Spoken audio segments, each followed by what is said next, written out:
Good morning student, ESS YouTube channel पर आपका स्वागत है। और हम लोग फिजिक्स में पढ़ने जा रहे हैं, जो कि पिछले वीडियो में हम लोग पढ़ चुके हैं कि न्यूमेरिकल बताए थे आवेश के क्वांटमीकरण के आधार पर। आवेश के क्वांटमीकरण के आधार पर हम लोग देखे थे कि 10, 12 या 17, 16 आप लोग क्वेश्चन को बता चुके हैं। ठीक है, तो वो न्यूमेरिकल था जिसको लोग आगे एक प्रश्न के नाम से हम लोग क्या करते जानते हैं। और पढ़े थे कि आवेश के क्वांटमीकरण का जो फार्मूला होता है Q बराबर हम लोग का N होता है। Q बराबर क्या होता है? N होता है। ओके, इसमें 3 पॉइंट को आप लोग को ध्यान देना होगा। पहला याद रखना होगा कि एक कूलम में कितना इलेक्ट्रॉन होता है, 6.25 इंटू 10 के पावर माइनस कितना होता है, 10 के पावर 18 होता है, इलेक्ट्रॉन होता है। Okay, electron. अगर आपसे दूसरा कोई पूछेगा पॉइंट कि 1 किलोग्राम दरमियान में कितना इलेक्ट्रॉन होता है, तो 1 किलोग्राम दरमियान में इलेक्ट्रॉन हम लोग का है ना 1.0 समथिंग इंटू 10 के पावर हम लोग का करीब 13 आता है। ठीक है, लेकिन उसको हम आगे बाद में हल किया जाएगा। इसके बाद अगला हम लोग पॉइंट पढ़ने जाएंगे, है ना, कि एक कूलम में कितने इलेक्ट्रॉन होता है, 6.25 इंटू 10 के पावर 18 इलेक्ट्रॉन होता है। उसके बाद बताया थी कि आवेश कैसा क्वांटिटी है, मतलब राशि है, तारिश राशि है। आवेश कैसा ही मात्रा कूलम होता है, आवेश का बीमा 80 होता है। ठीक है, फिर बताया था कि आवेश के कितने गुण होते हैं, तो आवेश का हम लोग का 4 गुण होता है। पहला बताया था कि आवेश का क्वांटमीकरण, दूसरा आवेश संरक्षण का सिद्धांत, तीसरा आवेश एज होता है, और चौथा आवेश अचर होता है। ठीक है, आवेश अचर को भी बताया नहीं है, लेकिन आगे की वीडियो में उसको भी हल कर देंगे, बता देंगे। ओके, तो इस चैप्टर में जैसे पढ़े थे कि आवेश क्या है, आवेश कितने प्रकार के होते हैं, तो आवेश 2 प्रकार के होते हैं, एक धन आवेश, एक ऋण आवेश। ठीक है, पीछे की वीडियो में भी देखे होंगे कि अगर किसी पिंड पर से इलेक्ट्रॉन को निकाला जाता है तो उसकी प्रकृति धनात्मक होता है, और इलेक्ट्रॉन को जोड़ा जाता है उस पिंड पर, इलेक्ट्रॉनों का उसकी प्रकृति ऋणात्मक हो जाता है। ओके, उतना चीज को हम लोग समझ चुके हैं। आवेश के क्वांटमीकरण के आधार पर हम लोग क्वेश्चन बना है। एक और पॉइंट था कि किसी पिंड से न्यूनतम कितना इलेक्ट्रॉन निकाला जा सकता है, बताए थे। तो किसी पिंड से न्यूनतम इलेक्ट्रॉन 1 निकाला, 1 से कम एक से ज्यादा नहीं निकाल सकते हैं, और 1 से कम निकाल सकते हैं। ठीक है ना, ठीक है। तो हम लोग किसी भी पिंड से हम लोग जो इलेक्ट्रॉन निकालेंगे, तो 1 इलेक्ट्रॉन मिनिमम, मतलब कम से कम 1 इलेक्ट्रॉन निकाल सकते हैं। उससे ज़्यादा निकाल सकते हैं, लेकिन 1 से कम निकाल नहीं सकते हैं। तो आप लोग जानते हैं कि 1 इलेक्ट्रॉन पर कितना इलेक्ट्रॉन होता है ना, आवेश होता है, तो 1.6 × 10 के पावर माइनस 19 कूलम। तो एक कॉम्पिटिशन में या आप लोग के एग्जाम बोर्ड, बिहार बोर्ड में आप लोग का आ जाएगा ऑब्जेक्टिव क्वेश्चन में कि एक पिंड पर से कितने इलेक्ट्रॉन को निकाला जा सकता है। तो 1 इलेक्ट्रॉन को, और उस पर कितना आवेश होगा, तो 1.6 × 10 के पावर माइनस 19 कूलम। अगर निकाला जाएगा तब प्लस आगे बोलना होगा, अगर जोड़ा जाएगा तो -1.6 × 10 के पावर माइनस 19 कूलम का आवेश निकाला जाता है या ग्रहण किया जाता है। ठीक है, चलिए अब हम लोग इस वीडियो में बात करेंगे आवेशन। ठीक है, आवेशन क्या है। ठीक है, आवेशन का मतलब ये होता है कि किसी वस्तु को हम लोग आवेशित कैसे करते हैं। ओके, यानी कोई वस्तु पर आवेश नहीं है तो हम उस पर कैसे हम लोग आवेश ला सकते हैं। ठीक है, तो एक सिंपल तरीका है, एक सिंपल एक्सपेरिमेंट है कि मान लेते हैं कि हमारे पास 2 वस्तुएं हैं, और पहला जो बताया कि आवेशन की प्रक्रिया में हम लोग का 3 विधियां होता है। ठीक है, तो पहले आवेशन किसे कहते हैं, तो किसी वस्तु को आवेशित करने की प्रक्रिया को हम लोग आवेशन कहते हैं। क्योंकि आवेशन क्या है, तो यही बोलिएगा कि किसी वस्तु को आवेशन करने की प्रक्रिया को हम लोग क्या बोलते हैं, आवेशन कहते हैं। क्लियर है। आवेशन के प्रकार, किसी वस्तु को हम लोग आवेशित 3 तरह से कर सकते हैं। पहला होता है घर्षण द्वारा आवेशन, दूसरा होता है चालन द्वारा आवेशन, है ना, दूसरा होता है चालन द्वारा आवेशन, और तीसरा होता है प्रेरण द्वारा आवेशन। ओके, हम पारंपरिक इस वीडियो में पढ़ेंगे, है ना। तो आवेशन क्या है, तो वही बोलिएगा कि किसी वस्तु को आवेशित करने की प्रक्रिया को हम लोग आवेशन कहते हैं। यदि हम कोई वस्तु को अगर हम उसको आवेशित कर देंगे तो उसी को हम बोलेंगे कि वो आवेशन कहलाएगा। जैसे मान लेते हैं ये मोबाइल है, अगर चाहे ये मार्कर है, तो ये मार्कर को हम कहा कि अगर मार्कर को अगर जमीन के नीचे अगर धूल कण में अगर सटाते हैं तो इसमें कोई कण नहीं सट पाएगा, क्योंकि इसमें आवेश नहीं है, ये अनावेशित है, इस पर कोई आवेश नहीं है। लेकिन अगर इसी को हम अपने बालों में अगर रगड़ देते हैं, और रगड़ने के बाद हम लोग इसको टच करते हैं नीचे जमीन के फर्श पर, तो उसमें देखते हैं कि मार्कर में छोटे छोटे पार्टिकल इसमें कहाँ तक टच कर जाता है। ठीक है, तो हम लोग यहाँ क्या देखते हैं कि आवेश जो पहले मार्कर आवेशित नहीं था, लेकिन उसको आवेशित कैसे किए, जब दो वस्तुओं को आपस में रगड़े तब। तो याद रखिएगा, तो उसी प्रकार बताया गया है कि आवेशन मुख्यतः 3 प्रकार का होता है। एक घर्षण द्वारा आवेशन, दूसरा चालन द्वारा आवेशन और तीसरा जो होता है प्रेरण द्वारा आवेशन। कंफर्म है? तो आवेशन क्या है बता दीजिएगा कि किसी वस्तु को आवेशित करने की प्रक्रिया को आवेशन कहते हैं। आवेशन मुख्यतः 3 प्रकार के होता है। पहला घर्षण द्वारा आवेशन, दूसरा चालन द्वारा आवेशन और तीसरा प्रेरण द्वारा आवेशन। ओके, चलिए अब घर्षण द्वारा आवेशन को समझा जाए कि आखिर ये होता क्या है। तो घर्षण द्वारा आवेशन में क्या होता है कि हम आपस में 2 वस्तु को लेते हैं। कितने वस्तु को लेते हैं बाबू? हम 2 वस्तु को आपस में क्या करते हैं, लेते हैं। मान लेते हैं कि हमारे पास 2 मार्कर है, हमारे पास 2 मार्कर है। कितने मार्कर है बाबू? 2 मार्कर हैं और 2 मार्कर के आपस में रगड़े। क्या है? 2 वस्तुओं को आपस में क्या किए, रगड़े। और रगड़ने के बाद जैसे यहाँ पर 2 वस्तु लिया गया है, एक वस्तु ए है और एक वस्तु ए है। जब दोनों वस्तु को आपस में रगड़ा जाता है तो उसमें इलेक्ट्रॉन का स्थानांतरण होता है।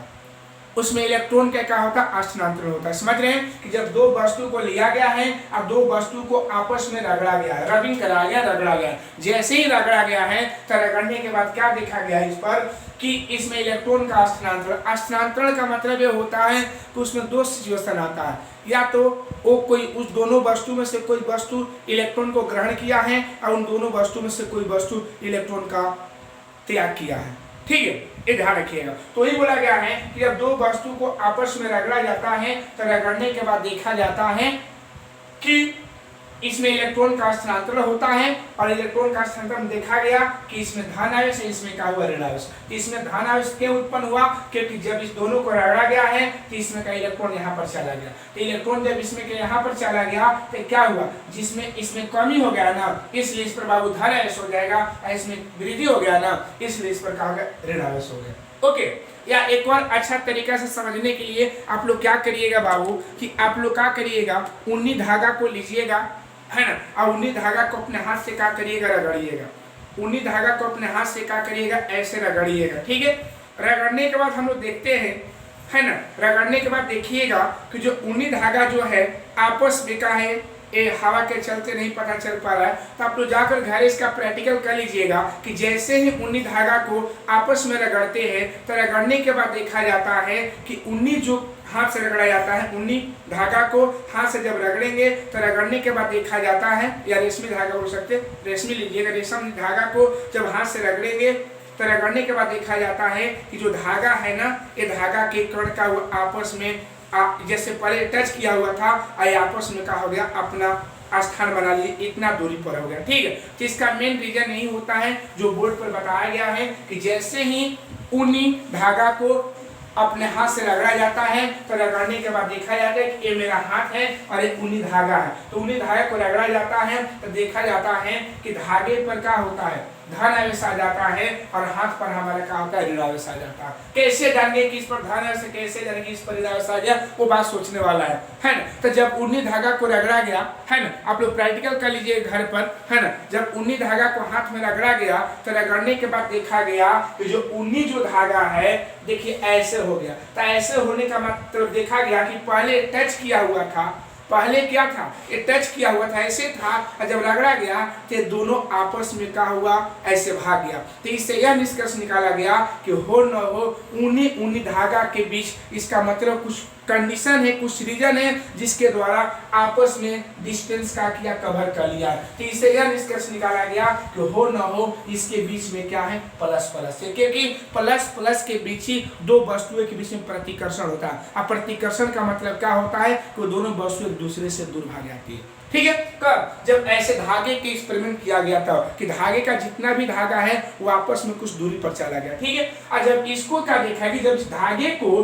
हाथ से टच किया गया तो आप लोग देखिएगा कि जब ऐसे फिर क्या करेंगे कि जब इसको हाथ को इसके पास लाएंगे तो जो धागा है ना हाथ में जाकर फिर चिपक जाता है। तो इसलिए निष्कर्ष निकाला गया कि हमारा हाथ क्या है, ऋण आवेश है, और ये धागा क्या है, धन आवेश है। ठीक है, तो वही बात किया गया, आप लोग जाकर प्रैक्टिकल कर सकते हैं, है ना, कि एक सिंपल प्रैक्टिकल है कि धागे को लीजिएगा और धागे को अपने हाथ में रगड़िएगा, रगड़ने के बाद देखिएगा कि धागे जितना धागे हैं वो कुछ अपने दूरी पर चला गया। तो दूरी पर जाने का मतलब ये हुआ कि इसके बीच में क्या है, प्लस प्लस है, तब इनके बीच में ए इधर भाग गया, ए इधर भाग गया, ए इधर भाग गया, ए इधर, की दोनों में स्पेस हो गया कि पहले सटा हुआ धागा था, अब दो स्पेस दूरी, ये दोनों के बीच में डिस्टेंस हो गया। ठीक है, तो इसीलिए बोला गया कि इस पर धन आवेश और इस पर क्या हो गया, ऋण आवेश हुआ। ठीक है, तो वही इसका जो हम लोग कंडीशन पढ़े उसको हम कहानी में लिख दिए हैं कि घर्षण द्वारा आवेशन में एक वस्तु को दूसरे वस्तु के साथ रगड़ा जाता है।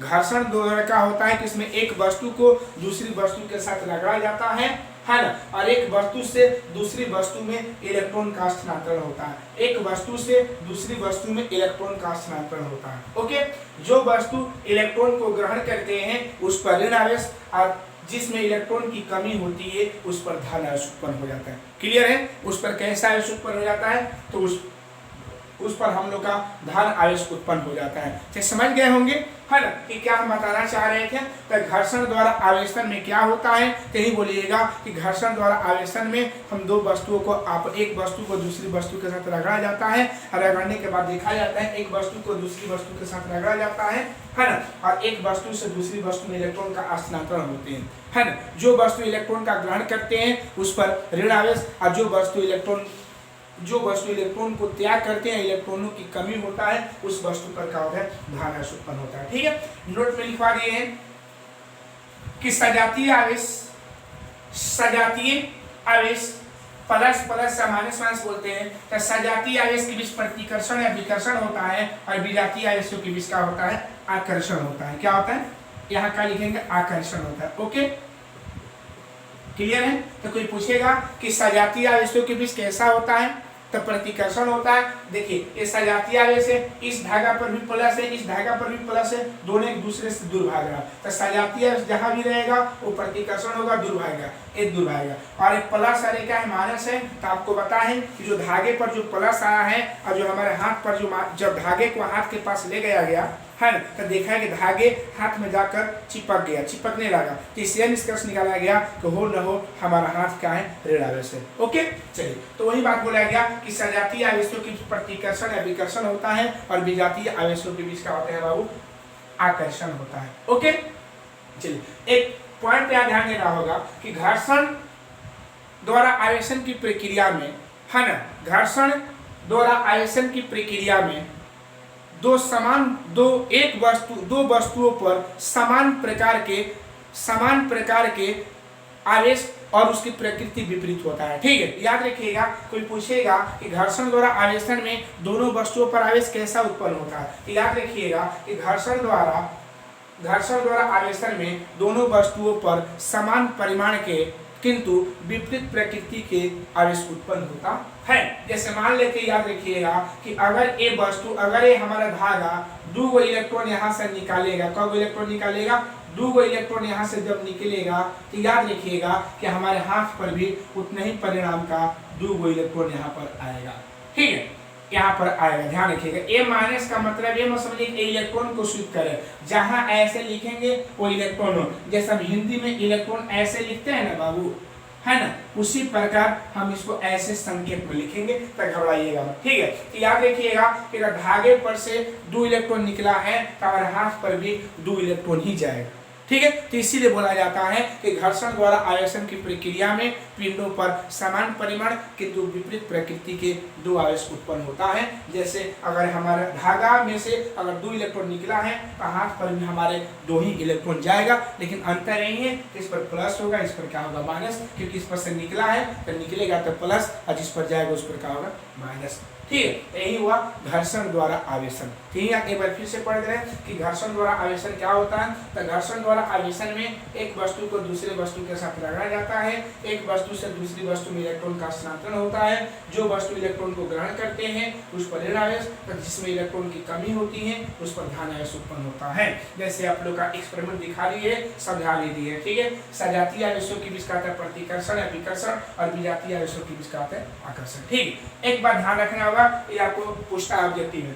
देखिएगा प्लस माइनस कैसे उत्पन्न होगा। याद है, जब कांच की छड़ को रेशम के कपड़ा से रगड़ा जाता है जब कांच की छड़ को रेशम की कपड़ा से रगड़ा जाता है तो कांच प्रधान आवेश और रेशमी कपड़ा पर क्या होता है, दृढ़ आवेश उत्पन्न होता है। ओके, बिल्ली की खाल को जब प्लास्टिक या एबोनोइड से रगड़ा जाता है तो क्या होता है कि बिल्ली की खाल पर प्लस आवेश और दोनों पर क्या होगा, माइनस आवेश। ठीक है, चाहे बिल्ली की खाल को प्लास्टिक से रगड़िए या बिल्ली की खाल को एबोनोइड से रगड़िए, दोनों ही कंडीशन में बिल्ली की खाल पर प्लस होता है और दोनों पर माइनस आ जाएगा। ठीक है, उसी प्रकार ऊनी कपड़ा, जब ऊनी कपड़ा को प्लास्टिक से रगड़ते हैं, आप ऊनी कपड़ा ले लीजिएगा, आप प्लास्टिक से रगड़िएगा, देखिएगा उसमें कुछ सिचुएशन आएगा। ठीक है, ऊनी कपड़ा को एबोनोइड से रगड़िएगा, ऊनी कपड़ा को प्लास्टिक से रगड़िएगा, ऊनी कपड़ा को रबड़ से रगड़िएगा तो ऊनी कपड़ा प्रधान आवेश हो जाएगा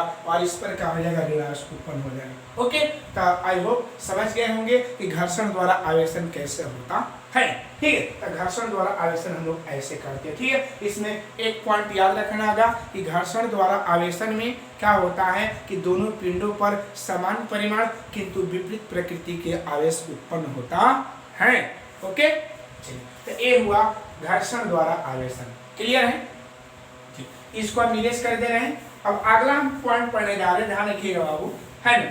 इसके बाद हम पढ़ने जा रहे हैं दूसरा है चालन द्वारा आवेशन। चालन को कहेंगे संयोजन बोलेगा कि संयोजन द्वारा आवेशन या चालन द्वारा आवेशन, बात एक ही है ना। तो चालन द्वारा या संयोजन द्वारा आवेशन में क्या होता है, देखिए बाबू कि इसके एक्सपेरिमेंट को थोड़ा बताना है, लेकिन इसको समझा दे रहे हैं कि इसमें क्या करते हैं कि एक आवेशित वस्तु को लेते हैं। कौन वस्तु को, एक आवेशित वस्तु, पहले एक्सपेरिमेंट को समझा दे रहे हैं। इसमें एक आवेशित वस्तु को लेते हैं और एक अनावेशित वस्तु को लेते हैं। आवेशित वस्तु का मतलब कि जिस पर आवेश है, तो ये आवेश घर्षण द्वारा आया होगा, कि घर्षण द्वारा हम लोग आवेश बना चुके हैं। तो ये घर्षण द्वारा आवेश आया है, या तो प्लस नहीं तो माने हम प्लस से लेकर चल रहे हैं। तो ये जो एक चालक है, एक आवेशित वस्तु है जिस पर आवेश प्लस प्लस है, ये प्लस कहाँ से आया है, तो ये वस्तु पर प्लस घर्षण द्वारा आया होगा, कि घर्षण हम लोग पढ़ चुके हैं। तो प्लस और एक उदासीन वस्तु है। कौन वस्तु, उदासीन या अनावेशित वस्तु। अनावेशित वस्तु का मतलब ये होता है कि उस पर हमारा कोई आवेश नहीं। ओके, तो आवेशित वस्तु को उदासीन वस्तु के साथ ले लिया गया है और इसको एक चालक तार के द्वारा क्या किया गया है, जोड़ दिया गया है। इसको क्या कर दे रहे हैं हम, चालक तार के द्वारा इसको हम क्या किए हैं, जोड़ दिए हैं। ओके, और जब चालक तार के द्वारा जोड़ दिए हैं तो इसमें आवेश का स्थानांतरण हो रहा है। आवेश का क्या हो रहा है बाबू, स्थानांतरण। इसमें आवेश का स्थानांतरण हो रहा है। ठीक है, चलिए, आवेश का क्या हो रहा है, स्थानांतरण। अब बात रही यहाँ समझने वाला 3 पॉइंट है या बहुत पॉइंट हैं कि आखिर ये आवेश स्थानांतरण आखिर हो रहा है तो क्यों हो रहा है ना। आखिर यही बात है कि क्यों आखिर आवेश यहाँ जा रहा है, कुछ इसमें तो रीजन होगा। या दूसरा पॉइंट ये उठता है कि ठीक है भाई, अगर आवेश जाता भी है तो आवेश कब तक वहाँ जाता होगा, ये भी हमारे पास रीजन हो गया होगा। ठीक है ना। और दूसरा बात, अगर ये आवेश स्पिन पर जाता भी होगा तो क्या जो आवेश स्पिन पर जाने के बाद वो कितना आवेश जाता होगा। अगर इस पर 5 कूलम का आवेश है तो क्या इस पर भी 5 ही कूलम का आवेश जाता होगा, वो भी बात सोचने वाला है ना। तो इस कंसेप्ट को हम लोग एक प्रयोग के अनुसार हम लोग समझेंगे। देखिए, जैसे मान लेते हैं बाबू, आप लोग खेत देखे होंगे, है ना। मान लेते कि हमारे पास खेत है, या टंकी समझ लीजिए। मान लेते कि हमारे पास एक टंकी है बाबू, टंकी को समझ, एक टंकी है, इसमें हमारा पानी भरा हुआ है। ओके, इसका ऊंचाई हम माने h1, और एक और टंकी हमारा नीचे है। एक टंकी हमारा कहाँ है बाबू, नीचे है, यहाँ से यहाँ ऐसे है। एक टंकी हमारा नीचे है, यहाँ देखिए, यहाँ एक्सपेरिमेंट बना रहे हैं, इसमें भी हमारा पानी भरा हुआ है, एक पानी भरा हुआ है। इसके हाइट को हम h2 मान लिए है ना। आप लोग देखे होंगे आप लोग के घरों में कि एक टंकी ऊपर आता है और एक टंकी नीचे रहता है, आप लोग देखे होंगे घरों में, है ना। तो एक टंकी है, इसमें पानी भरा हुआ है। मान लेते हैं इसकी ऊंचाई को हम मान लिए 50 मीटर और इसकी ऊंचाई को मान लिए क्या है, 10 मीटर। तो आप लोग यहाँ पर क्या देख रहे हैं बाबू, कि इसका एक स्तर है, ये स्तर 1 मान ले रहे हैं, स्तर 1 और इसको मान लें स्तर 2। जब इसको इसमें पाइप लगाते हैं तो पाइप से जब इसको कनेक्ट कर देते हैं तो इसमें का जो हम लोग का जल है वो जल इधर गिरने लगता है। क्यों गिरता है? और समझ गया कि क्यों? क्योंकि दोनों का स्तर अलग अलग है, क्योंकि इसका ऊंचाई कुछ अलग है, इसका ऊंचाई कुछ का है अलग है। अगर इसी टंकी को ठीक इसके जस्ट ऊंचाई पर रख दिया जाए तो क्या बाबू लोग इसका पानी इस टंकी में जाएगा? नहीं जाएगा ना, जाएगा? नहीं जाएगा ना। तो आप यही समझिएगा कि इस टंकी का पानी इस टंकी में क्यों प्रवेश कर रहा है? क्योंकि दोनों का जल स्तर क्या है, दोनों का जो स्तर का है अंतर है। दोनों के स्तर में अंतर के कारण वो क्या है बाबू कि ये इस टंकी का पानी इस टंकी में हमारा प्रवेश कर रहा है, प्रवेश कर रहा है। ठीक है, तो इसी प्रकार जिस प्रकार आप इस कंसेप्ट को समझे होंगे, ठीक उसी प्रकार हमारा एक कंसेप्ट है कि इस पर विभव अलग होगा, क्योंकि जिस वस्तु पर आवेश होता है उसका विभव अलग, इसका विभव हमारा अलग है और इसका विभव क्या है? अलग है। इसका विभव 1 मान लीजिए, इसका विभव का मान लीजिए 2 मान लीजिए। ओके, तो ठीक जिस प्रकार स्तर माने कि इसका स्तर अलग है, इसका स्तर अलग है, ठीक उसी प्रकार इस चालक का विभव अलग होगा, इस चालक का विभव का अलग होगा। और यही बोलिएगा कि दोनों वस्तुओं में विभव में अंतर के कारण, चूंकि दोनों वस्तुओं में विभव के अंतर के कारण इसमें आवेशों का प्रवाह होता है या आवेश का स्थानांतरण होता है। जैसे यहाँ पर आपका बोले है कि इस टंकी का पानी इस टंकी के पानी में क्यों प्रवेश कर रहा है, तो ये बोलिएगा कि दोनों टंकी के स्तर में अंतर के कारण ऊपर वाले टंकी का पानी नीचे वाले टंकी में आ रहा है। ठीक है, लेकिन आप ही बताइए बाबू, ठीक उसी प्रकार यहाँ भी है कि दोनों आवेशित वस्तुओं के है ना विभव में अंतर के कारण इसमें आवेश का स्थानांतरण हो रहा है। ठीक है, लेकिन एक और बात सोचने वाला है कि आखिर ठीक है स्थानांतरण तो हो रहा है, लेकिन ये प्रक्रिया कब तक होगा? ये प्रक्रिया कब तक होगा? क्या 10 बरिस होता ही रहेगा? क्या 50 बरिस होता ही रहेगा? नहीं बाबू, ऐसा बात नहीं कि 50 बरिस होता रहेगा, है ना। यहाँ पर भी समझ लिया जाए कि ये कब तक होता रहेगा? जब तक ये दोनों का विभव समान न हो जाए, जब तक ये दोनों में समान न हो जाए, है ना। तब जैसे ही दोनों का पानी समान हो जाएगा, ये दोनों पानी का हो जाएगा, दोनों टंकी का जो जलस्तर अगर सेम हो जाएगा तो पानी का बहाव नहीं होगा। जैसे आप लोग देखे होंगे, खेत का नाम सुने होंगे, 2 खेत को लीजिएगा, है ना। आप देखे होंगे अपने घरों में, गांव में एक खेत है, इसमें मान लेते 50 लीटर पानी भरा है, इसमें 30 लीटर पानी भरा है। ठीक है, आप लोग क्या किए कि आप सोच रहे हैं कि इसको क्या किए कि इसके पानी को इसमें क्या कर दिए, बहाव करे, इसके पानी को इसमें लाना चाह रहे हैं। तो ये पानी इसमें भरेगा, कब तक भरेगा? जब तक कि दोनों खेत का पानी समान न हो जाए। जैसे ही दोनों खेत का पानी अगर समान हो जाएगा तो दोनों खेतों में पानी का बहाव का हो जाएगा, नहीं हो पाएगा। ठीक उसी प्रकार हमारे यहाँ भी जो वस्तुएं हैं, तो दोनों वस्तुओं का अगर विभव समान हो जाएगा, अगर दोनों वस्तुओं का विभव का हो जाएगा, समान हो जाएगा, तो हमारा आवेश जो होगा, दोनों वस्तुओं का अगर विभव समान हो जाएगा तो उस कंडीशन में हमारा आवेश का प्रवाह नहीं होगा, आवेश का प्रवाह नहीं होगा। ठीक है, आवेश का प्रवाह नहीं हो पाएगा। ओके, अच्छा अब देखिएगा, जहां विभव का अंतर होता है उसको हम लोग विभवांतर बोलते हैं। जहां विभव का अंतर होता है उसको हम लोग क्या बोलते हैं? विभवांतर। आप लोग पढ़ेंगे कि विभवांतर किसे कहते हैं, ये हम लोग अगला चैप्टर में पढ़ेंगे। जो दूसरा चैप्टर एनसीईआरटी के माध्यम से जो आप लोग को बताएंगे उसमें हम लोग पढ़ेंगे विभवांतर क्या है। ठीक है, तब विभवांतर किसे कहते हैं? तो 2 वस्तुओं में विभव में अंतर के कारण हम लोग क्या बोलते हैं? विभवांतर कहते हैं। तो आप ही बताइएगा बाबू कि कब तक प्रवाहित होगा? जब तक कि दोनों वस्तुओं का विभव समान न हो जाए या विभवांतर शून्य न हो जाए। विभव जब समान होगा तो विभवांतर शून्य होगा कि नहीं? विभवांतर किसे कहते हैं? 2 वस्तुओं के विभव में अंतर को विभवांतर कहते हैं। तो जब विभव समान हो जाएगा तो क्या इसमें आवेश का प्रवाह होगा, और जब विभव समान होगा तो उसका विभवांतर क्या हो जाएगा? शून्य हो जाएगा, है ना। तो इसी कंसेप्ट को हम समझना चाह रहे हैं और समझा दिए। एक बार फिर समझिएगा कि चालन द्वारा आवेशन में क्या होता है, तो समझ लीजिएगा कि चालन द्वारा आवेशन में, इसको लगे समझ लिया जाए कि चालन द्वारा आवेशन में एक आवेशित वस्तु को उदासीन वस्तु से चालक तार द्वारा जोड़ा जाता है। इसमें 3 पॉइंट समझ लिया जाए। पहला पॉइंट क्या है कि चालन द्वारा आवेशन में एक वस्तु को उदासीन वस्तु से चालक तार द्वारा जोड़ा जाता है। देख लीजिए, एक आवेशित वस्तु है और एक उदासीन वस्तु है, चालक तार के द्वारा हम जोड़ देंगे। क्लियर। दूसरा, आवेश आवेशित वस्तु से उदासीन वस्तु में स्थानांतरित होता है। ये भी बात है कि आवेशित वस्तु से उदासीन वस्तु में स्थानांतरित होता है। लेकिन कब तक, ये भी फिक्स है, कब तक, तो यहाँ भी है कि आवेश का प्रवाह तब तक बना रहता है, आवेश का प्रवाह तब तक बना रहता है जब तक दोनों वस्तुओं का विभव बराबर, जब तक कि दोनों वस्तुओं का विभव बराबर या शून्य न हो जाए। तो आई होप इस कंसेप्ट को भी आप लोग समझ गए होंगे।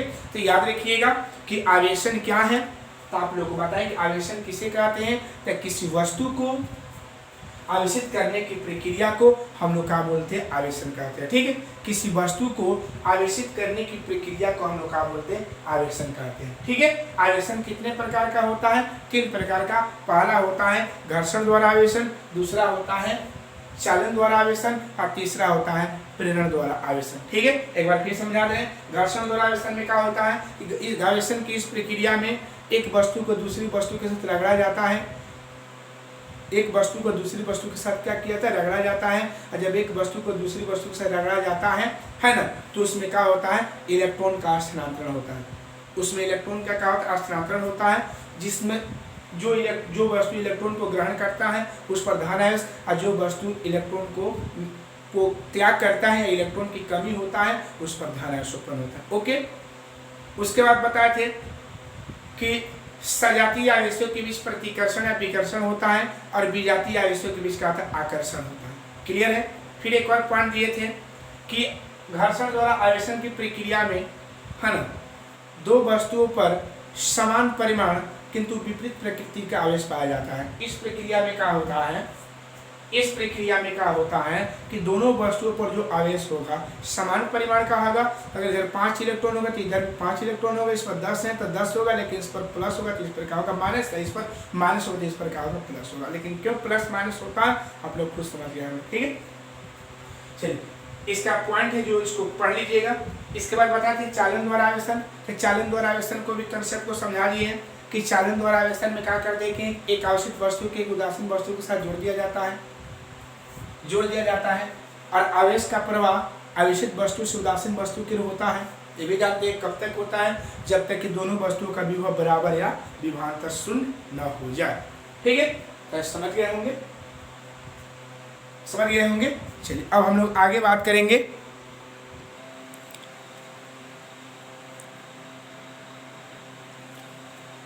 तो हम लोग पढ़ रहे हैं बाबू, आवेशन की प्रक्रिया को हम लोग समझ रहे हैं। और पहला हम लोग पढ़े थे घर्षण आवेश द्वारा, दूसरा हम लोग पढ़े थे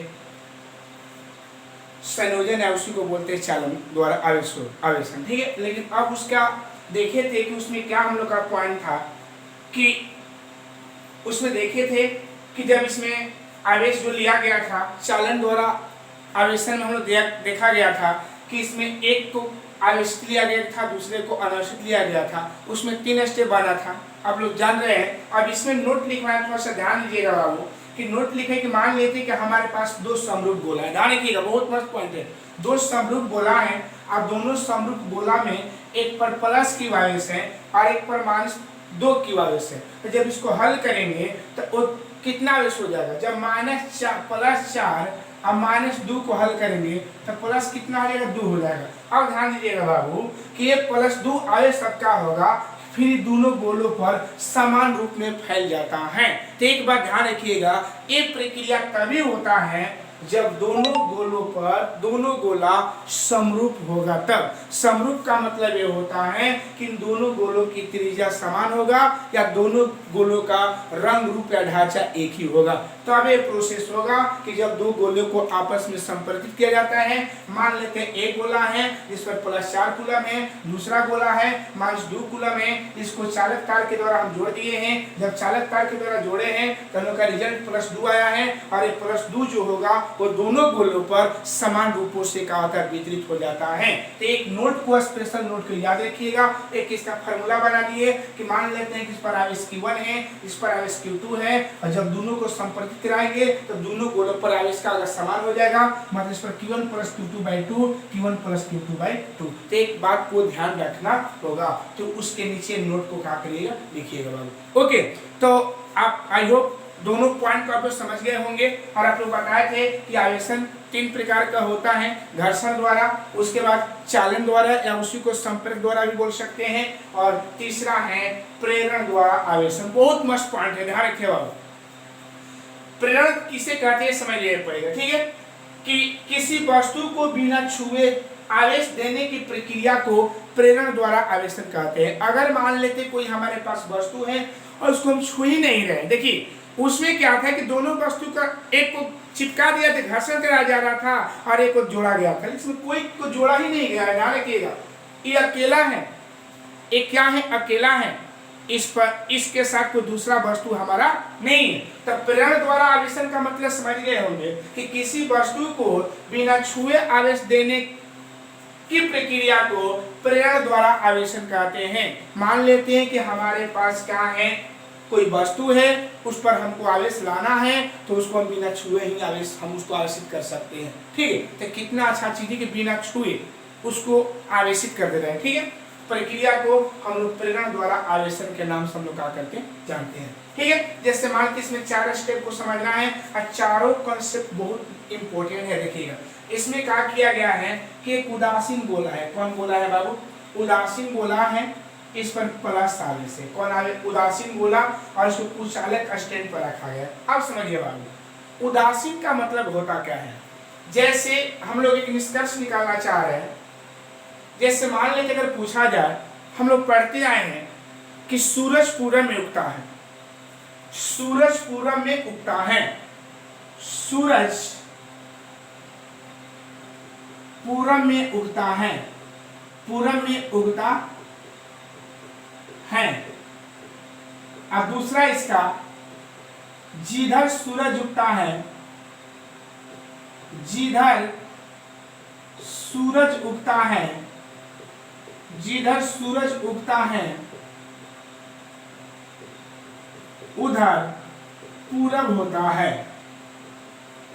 आप ही बताइए बाबू, जब हम लोग रीजनिंग पढ़े होंगे तो रीजनिंग में आप लोग का कथन, एक निष्कर्ष, एक चैप्टर है ना, उस चैप्टर के हिसाब से हम लोग का ए वाला पॉइंट गलत हो जाएगा, क्योंकि सूरज पूरब में नहीं उगता है, जिधर सूरज उगता है उधर ही पूरब होता है ना। तो जब रीजनिंग के माध्यम से चलिएगा, जब कथन और निष्कर्ष पढ़िएगा, तो कथन और निष्कर्ष के माध्यम से ध्यान रखिएगा कि हम लोग जनरली जानते हैं कि सूरज पूरब में उगता है। किसी लोगों से पूछिएगा तो वही बताएंगे सूरज पूरब में उगता है, लेकिन नहीं, ऐसा निष्कर्ष निकाला जाएगा कि रियल में नहीं है, क्योंकि जिधर सूरज उगता है उधर ही पूरब होता है। आप ही बताइए बाबू कि आप लोग कहीं दूसरा देश में, चाहे दूसरे गाँव में जाते होंगे, चाहे दूसरे शहरों में जाते होंगे, तो क्या जो आपके गांव का जिधर पूरब होता है का एक्चुअल में, क्या वास्तव में उस गांव में भी जाते होंगे, क्या वहाँ भी वही पूरब दिखाई देता है? कुछ डायरेक्शन चेंजिंग होता है कि नहीं बाबू? होता है ना बाबू। तब आप ही बताइए कि वहाँ वाले पूरब को आप कैसे जानते हैं? कैसे कि जिधर सूरज महाराज दिखाई देंगे, अगर उस देश में अगर सूरज अगर इस साइड में दिखाई दे देंगे तो हम बोलेंगे पूरब हमारा इधर है, उगते हुए दिखाई देंगे। तब अगर इस साइड में दिखाई देंगे तो क्या होगा, पूरब इधर है। तो उसी प्रकार समझिएगा बाबू, कथन निष्कर्ष का मतलब यही होता है कि सूरज पूरब में उगता है या जिधर सूरज उगता है उधर पूरब होता है। तो हम लोग का मेन पॉइंट ए है। ठीक उसी प्रकार इस कंसेप्ट को समझाना चाह रहे हैं। उदासीन गोला का मतलब क्या होता है समझिएगा। उदासीन वस्तु पर कोई आवेश नहीं होता है, या उदासीन वस्तु पर नेट आवेश या उदासीन वस्तु पर नेट आवेश नहीं होता है। उदासीन वस्तु पर नेट आवेश नहीं होता है। हाँ चलिए, तो ये हम लोग का निष्कर्ष है, क्योंकि उदासीन वस्तु पर कोई आवेश नहीं होता, ये गलत है। क्योंकि उदासीन वस्तु पर नेट आवेश नहीं होता। नेट आवेश का मतलब ये होता है कि उदासीन वस्तु कब कहलाता है बाबू? जब जितना उस पर प्लस आवेश होगा उतना ही उस पर क्या होगा, माइनस होगा। तब ये बोलेंगे कि उस वस्तु को हम लोग क्या बोलेंगे, उदासीन बोलेंगे। तो ऐसे कहना हम लोग को गलत है कि उदासीन वस्तु पर आवेश नहीं होता, नहीं, उदासीन वस्तु पर नेट आवेश नहीं होता है। उदासीन वस्तु पर आवेश होता है लेकिन उदासीन वस्तु पर नेट आवेश नहीं होता है।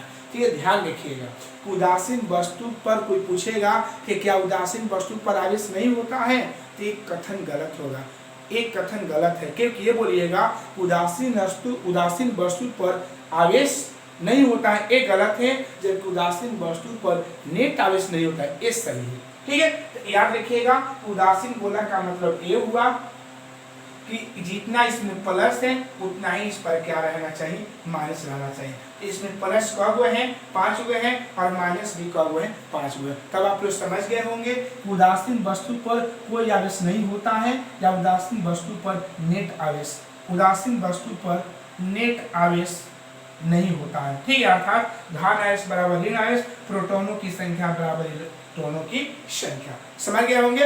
तो इस कंसेप्ट को समझने से पहले हम इस कंसेप्ट को समझा दिए कि उदासीन का मतलब होता क्या है। तो कोई पूछेगा कि उदासीन वस्तु का तात्पर्य क्या है, तो आप यही बोलिएगा कि उदासीन वस्तु पर नेट आवेश मतलब कुल आवेश शून्य, कुल आवेश क्या होता है, कुल आवेश नहीं होता है, कुल आवेश मतलब नेट आवेश नहीं होता है, ये होता है। ठीक है, चलिए तो कहा कि पहला स्टेप में क्या किया गया है बाबू, कि उसमें कहा कि एक उदासीन गोला को लिया गया है और कुचालक का स्टेप पर क्या कर दिया गया, रख दिया गया। कुचालक का मतलब ये होता है कि इसमें धारा का प्रवाह नहीं होता है। ओके, दूसरा डायग्राम अब क्या किया गया है कि इस उदासीन गोला के सामने एक धनावेशी छड़ को रखा गया है। कौन छड़ को रखा गया है, एक धनावेशी छड़ को हम क्या किए, रखे हैं। जब धनावेशी छड़ को रखे हैं, याद रखिएगा कि इस उदासीन गोला के सामने जब धनावेशी छड़ को रखेंगे, बाबू छड़ है कि धनावेशी छड़ क्या करेगा कि इस उदासीन गोला के ऋण आवेश को अपने तरफ क्या कर लेगा, आकर्षित कर लेगा। क्यों आकर्षित करेगा, आप लोग समझ रहे होंगे बाबू, क्योंकि धन और प्लस में एक मित्रता होता है, धन और प्लस एक दूसरे को प्यार करता है, प्लस प्लस एक दूसरे को प्यार नहीं करता है, प्लस प्लस के बीच कभी दोस्ती नहीं होगा, माइनस माइनस के बीच कभी दोस्ती नहीं होगा, क्योंकि किसी का भी व्यक्ति का जो दोस्ती तो योग्यता के अनुसार होता है। ठीक है, ठीक उसी प्रकार यहाँ दोस्ती जो बना है प्लस और माइनस के बीच होगा। इसलिए जब इस उदासीन गोला के सामने जब एक छड़ को धनावेशी छड़ को रखा गया है, तो धनावेशी छड़ हमारा क्या करेगा, इस उदासीन गोला के माइनस को अपने तरफ क्या करेगा, खींच लेगा और प्लस को धक्का दे देगा। तो क्या होगा यहाँ पर कि जो माइनस इसमें का है इस साइड में आ जाएगा और एक प्लस होगा इस साइड में आ जाएगा। तीसरी कंसेप्ट को समझ गए होंगे। चलिए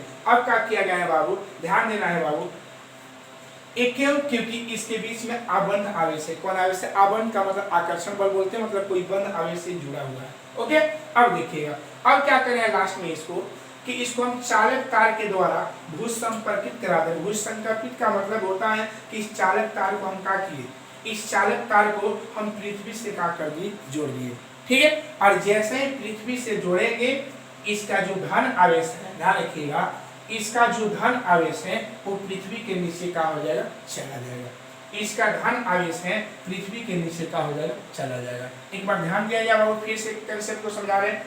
ए में कहा कि एक उदासीन गोला को रखा गया है कुचालक स्थिति पर। उदासीन का मतलब बता दिए हैं, उदासीन का मतलब होता है कि उस पर आवेश नहीं होता है, गलत है, उस पर नेट आवेश नहीं होता, ये सही है। ठीक है, अच्छा अब क्या किया गया है कि इस उदासीन गोला के सामने एक धनावेशी छड़ को हम के रख दिए हैं। जब धनावेशी छड़ को रखे हैं तो धनावेशी छड़ क्या करेगा, उदासीन गोला के ऋणात्मक आवेश को अपने तरफ आकर्षित करेगा और प्लस को धक्का देकर उसके उस साइड में फेंक देगा। ठीक है, तीसरा कंडीशन क्या है कि अब क्या किया गया है कि इस धनावेशी फिर इस डायग्राम को लिया गया है और क्या किया गया है कि एक चालक तार को एक पृथ्वी से जोड़ दिया गया।